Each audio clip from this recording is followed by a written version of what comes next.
Presidente, obrigado. Eu preciso falar sobre alguns pontos que são de extrema urgência, eu acho, para o nosso país. E assustadores, presidente.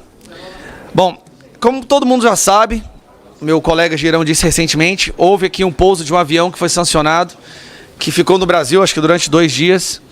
E muito pouco se sabe sobre o que aconteceu nesse pouso entre a chegada e a saída desse avião. O que se sabe é que esse avião foi sancionado por transportar armamento ilegal para terroristas pelo mundo, por transportar dinheiro criminoso, de facções criminosas, de narcotráfico, e por isso esse avião foi sancionado, mas ele pousou no Brasil com a maior tranquilidade. Presidente? Exatamente. Mas vamos lá, presidente, nós tivemos recentemente uma notícia muito preocupante. A nossa Suprema Corte, essa instituição que hoje é considerada como a maior ameaça à democracia brasileira pela última pesquisa do Atlas Intel, Atlas Bloomberg, esta Suprema Corte brasileira fez acordos judiciais com a Suprema Corte de uma ditadura comunista, a China, e se recusa a mostrar o que foi esse acordo. Preste atenção. Autoridades não eleitas do Brasil foram à China, fizeram acordos sobre sistema judicial com uma ditadura e se recusam a mostrar ao povo brasileiro o conteúdo desse acordo. E também fizeram um acordo sobre inteligência artificial. Aí eu pergunto aos meus colegas aqui da comissão, o que a Suprema Corte brasileira tem prerrogativa, autoridade alçada para fazer acordo com o país comunista sobre inteligência artificial? Porque eu me lembro, Farrour, só de uma coisa. O Flávio Dino, foi o Flávio Dino, né? Ou Gilmar Mendes, eu não me lembro quem é, porque é tanto comunista na nossa Suprema Corte, dizendo que eles têm uma grande admiração ao regime chinês. Essas mesmas pessoas que dizem defender a democracia, falam abertamente que adoram o regime chinês, vão lá fazer acordos no âmbito judicial e de inteligência artificial e se recusam a mostrar para o Brasil quais são os termos desse acordo. Quando foi que o Congresso se rebaixou a tal ponto, onde até mesmo a posição de articular com outros países foi entregue à Suprema Corte, que mais uma vez é considerada como a maior ameaça à democracia brasileira. Mais isso, nós tivemos agora, presidente, um fato curioso. Membros das Forças Armadas, com medo da repercussão e do dano que poderia causar ao Brasil, vazou para a imprensa de que o governo brasileiro estaria articulando um plano para buscar o Maduro, um narcoterrorista condenado, com recompensa de 50 milhões de dólares, e trazê-lo para o Brasil para ficar protegido aqui dentro. Se já foi ruim o que esse governo fez quando mandou um avião da FAB buscar uma condenada no Peru, a primeira-dama, trazer ela para cá com o nosso dinheiro, o que todos nós sabemos, para proteger uma testemunha dos crimes do Lula. Fique bem claro, não foi uma ajuda humanitária. Ele mandou um avião da FAB, da Força Aérea Brasileira, para proteger uma testemunha dos crimes dele e trouxe ela para cá, porque saberia que se ela fosse presa, ela delataria todos os crimes do Lula.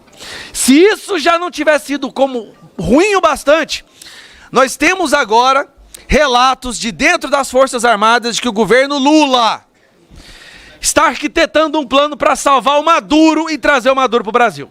Vixe. Essa operação tem um nome, que é a Operação Imeri, que se refere àquela cordilheira na Amazônia, que está entre aqui o Brasil e a Venezuela. Olha a loucura que nós chegamos. Se já estavam, imagine o Brasil ser visto agora, não só como um país que acolhe corruptos, mas um país que acolhe terroristas. O que não seria uma notícia nova, afinal de contas, com a última sanção Magnitsky, 15 pessoas dentro do Brasil, além do Alexandre de Moraes, também foram sancionadas, todas envolvidas com tráfico humano, narcotráfico, Hezbollah e Hamas. Vixe. Agora nós teremos um narcoterrorista Maduro vindo para cá? Pois então eu peço para que o governo americano escute isso e execute esse vagabundo antes do governo trazer esse traste, demônio, para o nosso país. Não, Farrour? Solte um míssil na testa daquele terrorista amigo do Lula. vai ficar complicado, né? Menos dinheiro do narcotráfico, menos financiamento para a esquerda brasileira. Bom, soma-se a isso o fato do Brasil ter se retirado da Aliança Internacional em Memória do Holocausto, algo que não tem nada a ver com política, nada. É uma aliança criada para impedir que o que aconteceu da Alemanha nazista contra os judeus volte a se repetir, para que as pessoas jamais esqueçam o que aconteceu. O Brasil se retira dessa aliança. Se retirar dessa aliança é demonstrar a intenção de fazer de novo o que o Hitler fez. Porque a existência dessa aliança é manter viva a memória das pessoas que sofreram nos campos de concentração e foram executadas. Se retirar dela é dizer claramente, olha, queremos repetir o que o Hitler fez. E aí nós temos que ver o ministro de Israel dizer que está preocupada porque o presidente do Brasil mostra traços antissemitas iguais a Hitler. Mas quem critica o Lula vira nazista, de acordo com a imprensa brasileira, nazista e fascista. E para concluir, presidente, como nós estamos aqui em relações exteriores e nossa defesa nacional, senhor presidente, eu acho que o senhor viu um estudo de uma universidade americana, se eu não me engano foi Stanford, que mostra que no nosso país, que o PT fala que é soberano, 26% da população vive sob o comando de facções criminosas. Prestem atenção nisso, meus amigos.